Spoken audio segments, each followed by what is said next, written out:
Alors, il y a une visite officielle qui est prévue du chef de l'État français au Maroc aux alentours du mois de février. C'est pas complètement arrêté. Il y a eu beaucoup d'agacement des Marocains à l'égard du rapprochement franco-algérien.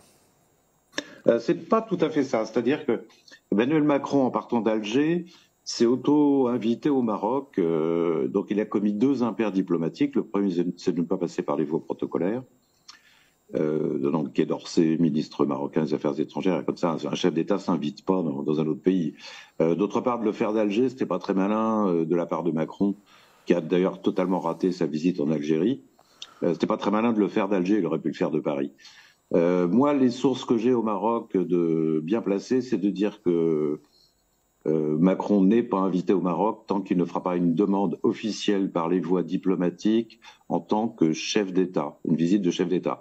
Il a tenté de faire une visite privée qui a été refusée par le Maroc.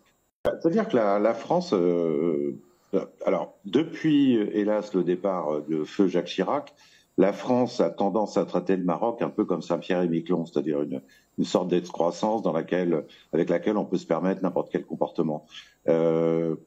Vous le savez comme moi, plus on descend au sud, et je parle de passer Orléans, plus les gens ont le caractère emporté. Et donc, je pense qu'il faut traiter les Marocains comme un État à part entière, et plutôt comme un allié et pas comme une ancienne colonie.